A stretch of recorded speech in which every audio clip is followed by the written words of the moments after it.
সুপ্রিয় শিক্ষার্থীবৃন্দ, আমরা প্রতিদিনের নিয়ে আজকে সপ্তম শ্রেণীর ইংলিশ সেকেন্ড পেপার নিয়ে আমরা আলোচনা করছি। আশা করি তোমরা আলোচনা উপকৃত হবে। আজকে যে বিষয়টি আমরা আলোচনা করছি সেটি হচ্ছে আর্টিকলস। তো আর্টিকলস এমন একটি ওয়ার্ড বা আর্টিকল কাকে বলে আমাদের মনে প্রশ্ন জাগতে পারে। সাধারণত এ এন এবং দিকে আর্টিকেল বলে। সাধারণত এ এন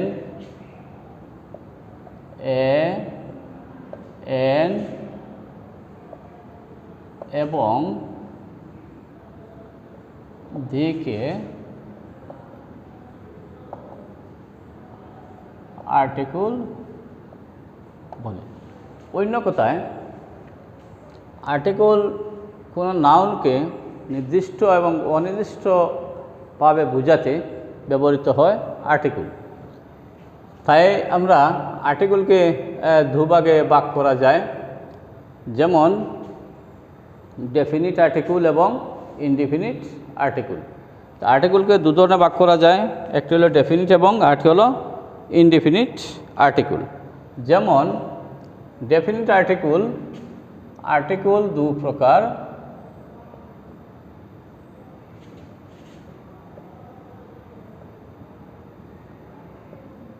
দু প্রকার।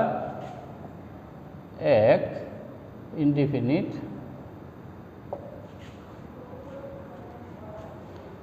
এক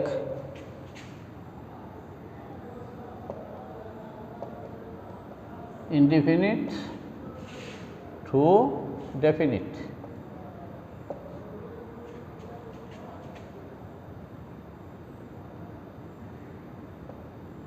ডেফিনিট আর্টিকেল।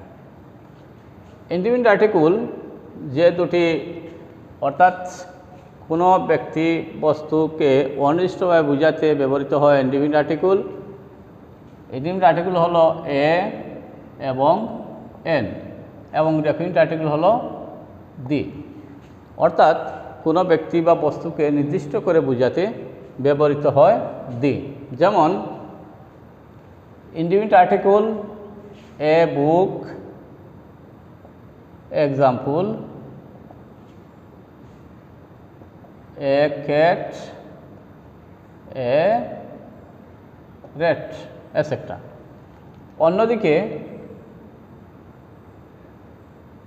অন্যদিকে definite article the man,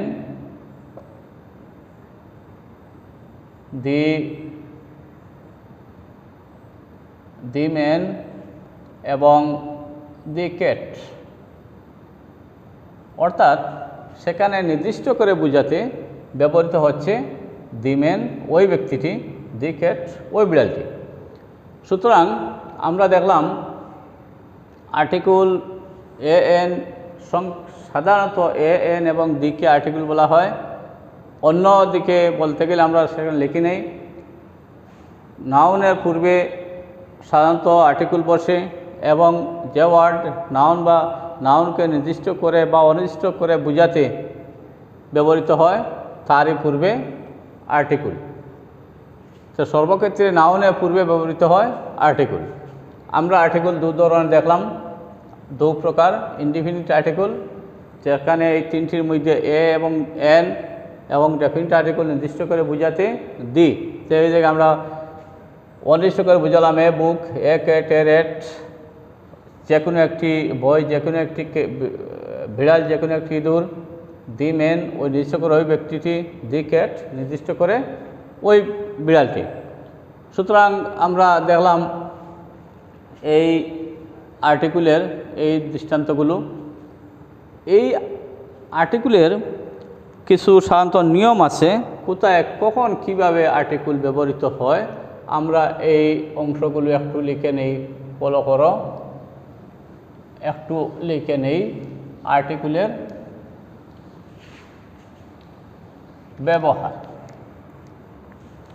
rule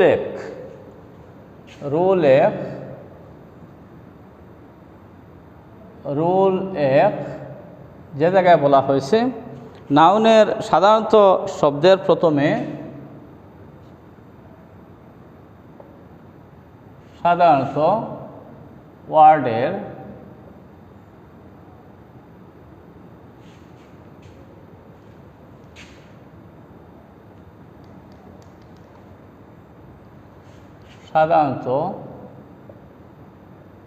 শব্দের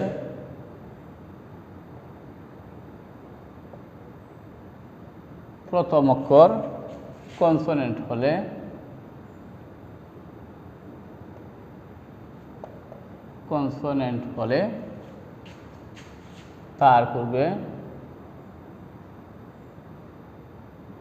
তার পূর্বে বসে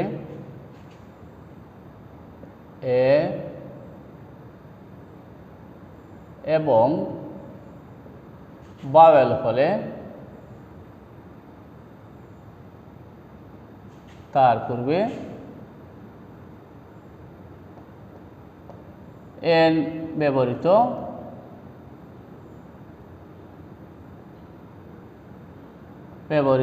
হয়। যেমন example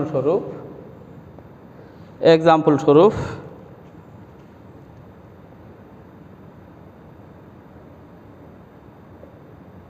this is a man,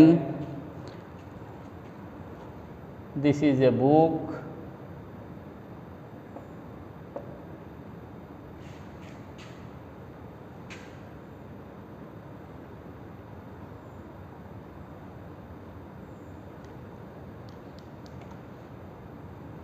this is a book, তারপর this is an egg, next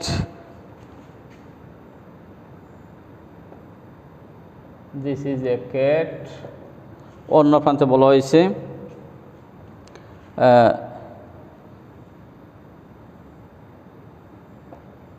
this is an umbrella।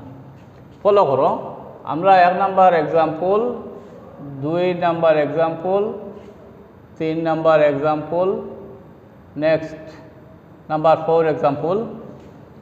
যেহেতু বলা হয়েছে সাধারণত শব্দের প্রথম অক্ষর কনসোনেন্ট হলে তার পূর্বে এ এবং ভাওয়েল হলে তার পূর্বে এন ব্যবহৃত হয়। আমরা সাধারণত তোমরা জেনে থাকবে এ, ই, আই, ও, ইউ এই 5টি ব্যতীত বাকি সব বর্ণমালাগুলো কি কনসোনেন্ট। তাইলে আমাদের এই 5টি, যেমন this is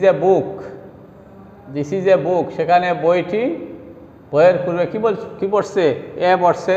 this is an egg, সেখানে এগের পূর্বে এন বসছে। অর্থাৎ বলা হয়েছে যে সেখানে বুকের পূর্বে এবং এন দুটি আর্টিকেল ব্যবহৃত হয়েছে। যেহেতু বুকটি কনসোনেন্ট দিয়ে শুরু বি দিয়ে এবং একটি কি দিয়ে ভাওয়েল ই দিয়ে শুরু, যার কারণে স্টার্টিংয়ে ই থাকার কারণে ওয়ার্ডের সেখানে পূর্বে এন বসছে। অন্যদিকে এ ক্যাট, এন আমব্রেলা, যেহেতু এখানে আমব্রেলা ওয়ার্ডের শুরুটা হলো কি ভাওয়েল দিয়ে, যার কারণে কি হয়েছে সেখানে এন বসেছে। এটা রুল 1। এবং রুল 2 যেটি বলা হয়েছে, রুল 2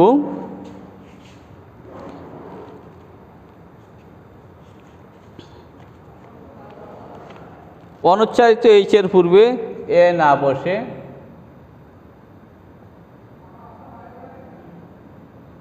অনুচ্চারিত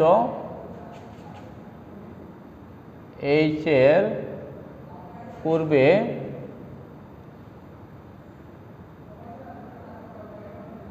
এ না বসে, অনুচ্চারিত এইচের পূর্বে এ না বসে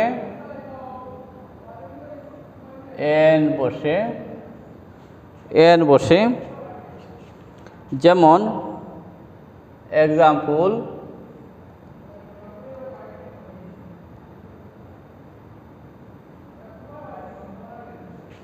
he is an honest man, তারপরে বলা হয়েছে I shall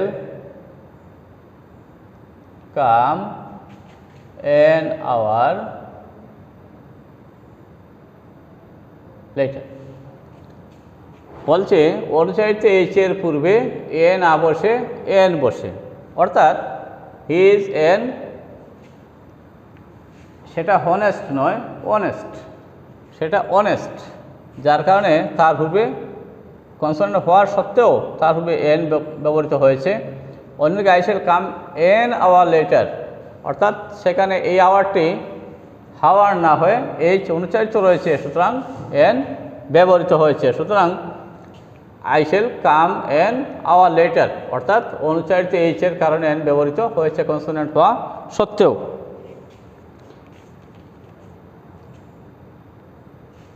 নেক্সট অন্য রুলে আমরা যাই, পাশাপাশি আরেকটি রুল এখানে আছে, আমরা একটু ফলো করে নেই।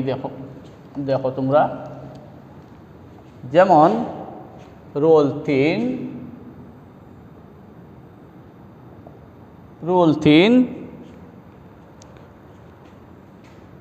ভাওয়েলের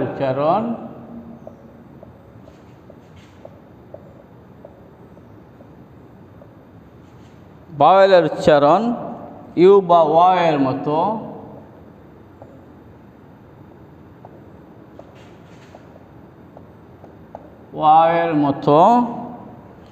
হলে এর আগে এন না বসে এ বসে, হলে এর আগে এন না বসে এ বসে। এক্সাম্পল স্বরূপ এ ইউরোপিয়ান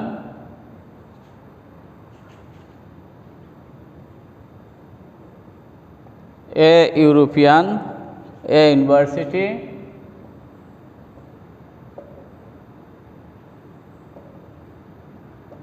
ইউনিভার্সিটি নেক্সট বলা হয়েছে এ ইউনিয়ন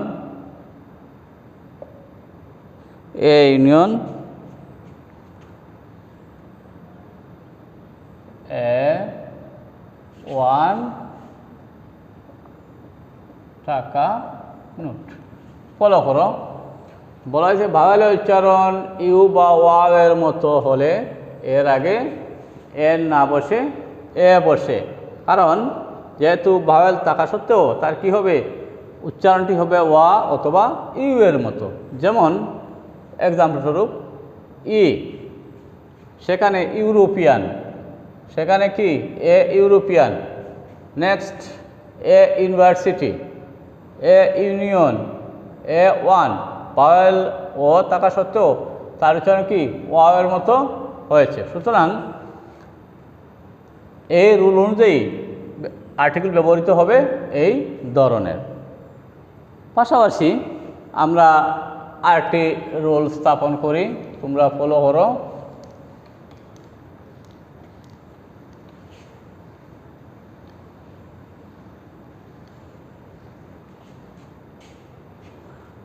পাশাপাশি অন্য রুল, সংক্ষিপ্ত শব্দের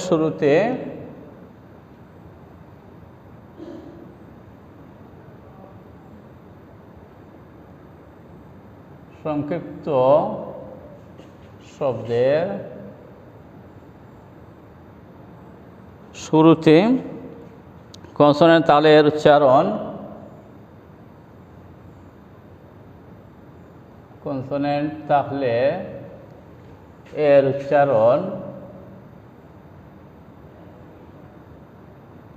উচ্চারণ ভাওয়েলের মতো হলে তার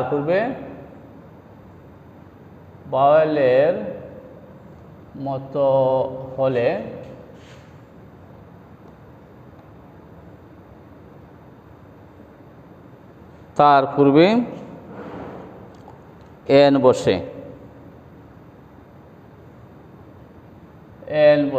এবং কনসোনেন্টের মতো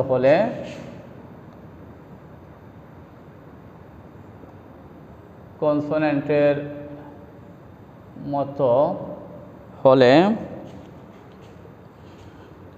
উচ্চারিত হলে এ বসে। উচ্চারিত হলে এ বসে। এক্সাম্পল স্বরূপ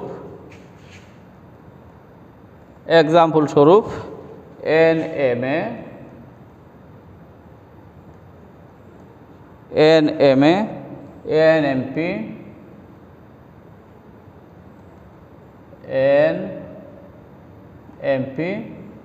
নেক্সট ফলো হয়েছে NLLB,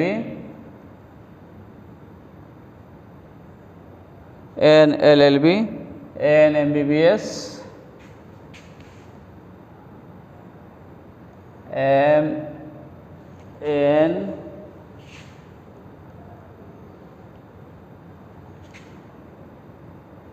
MBBS, ABSC,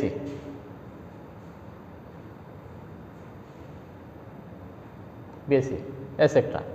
তাইলে ফলো করো, যদি বলা হয়েছে সংক্ষিপ্ত শব্দের শুরুতে কনসোনেন্ট অর্থাৎ অ্যাব্রিভিয়েশনের শুরুতে কনসোনেন্ট থাকে, তাইলে কি হবে? এর উচ্চারণ ভাওয়েলের মতো হলে তার পূর্বে এন বসবে, এবং কনসোনেন্টের মতো হলে উচ্চারণ হলে এর পরে কি বসবে? এ বসবে। যেমন NMA, আমরা এখানে NMA, এটি MA উচ্চারণ করতে ওই জায়গায় ভাওয়েলের অংশ চলে আসছে বিদায় N, NMP, NLLB, NMBBS, ABSc। তাইলে ওই জায়গায় দেখা গেল আমাদের এই বিষয়গুলো বসছে। তাইলে ওই জায়গায় আমরা কি দেখলাম? এ এবং এনের ব্যবহারগুলো আমরা ওই জায়গায় দেখলাম। আশা করি তোমরা প্রথমে এ এবং এনের ব্যবহারগুলো দেখবে, এবং পরবর্তীতে আমরা অন্য ক্লাসে পরের দিন আমরা কি আলোচনা করব? শুধু দিয়ের ব্যবহারগুলো আলোচনা করব। তোমরা ওগুলো অনুশীলন করবে, এবং আগামীতে দিয়ের ব্যবহারগুলো আমরা দেখব। তোমরা বাড়িতে মনোযোগ সহকারে চর্চা করবে, এবং আমরা আগামী দিন আরও বাড়ি কাজ দেব। তোমরা অনুশীলন করবে, আশা করি তোমরা উপকৃত হবে। আজকে এ পর্যন্তই। তোমরা ভালো থাকো, সুস্থ থাকো। সবাইকে ধন্যবাদ।